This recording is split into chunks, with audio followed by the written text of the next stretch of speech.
you're never going to get anywhere. You can try as much as you like the hamster running around in a wheel.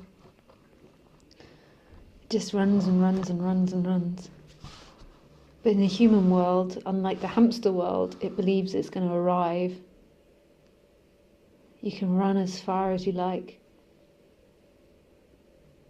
You become famous, you can become multi-millionaire, you can be poor, a beggar, sick, healthy, and you're always going to be here. You're never going to be anywhere else but here. This isn't depressing. This is a celebration. Even though I'm like, this is a celebration. Big eyes and very serious, hypnotic voice.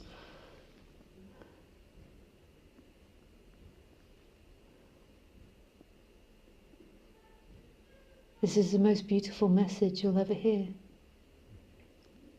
But to you, to the one that's running around in the hamster wheel trying to get somewhere, that's very unsatisfying, because that one that's running around in the hamster wheel feels uncomfortable. So it's trying to use hope to get out of the discomfort, that I will one day arrive somewhere, that I'll one day have a better now.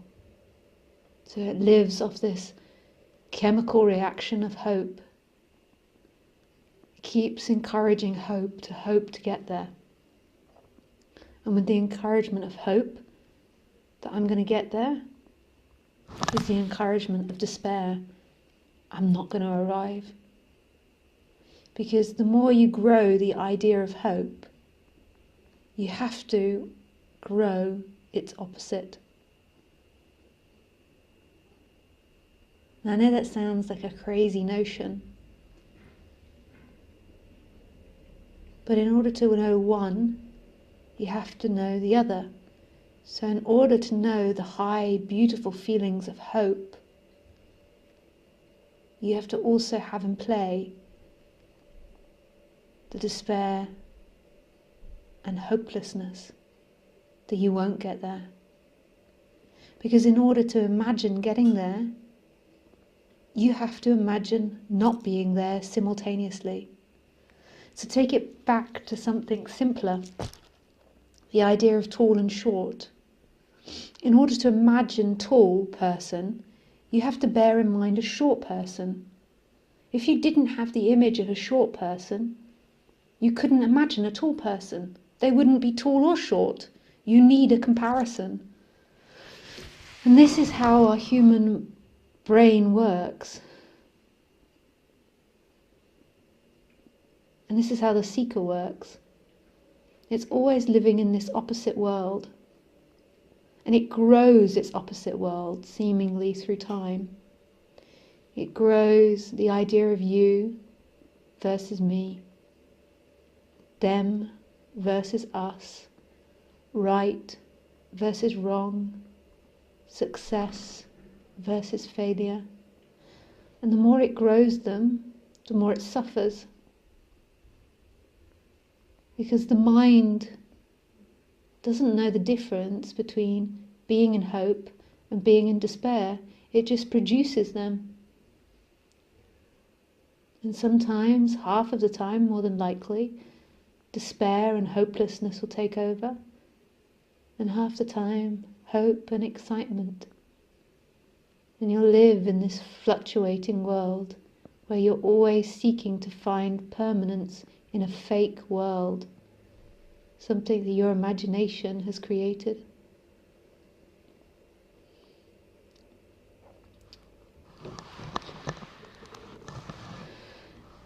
You won't arrive.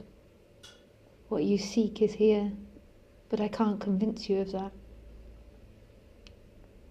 To the seeker, that will just be another thing in the game of I'm there and I'm not there. I'm enlightened, I'm not enlightened. I'm good, I'm bad, I'm right, I'm wrong.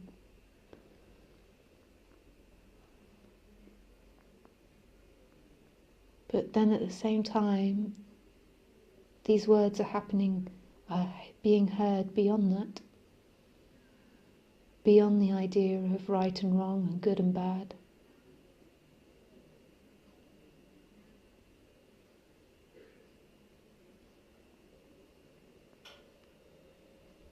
In this very instant, they're appearing and disappearing. The very sound of them, this total mystery. These words arise and disappear. They don't belong to anyone. They don't ultimately mean anything. They're just happening. And they're free. And they're meaningless.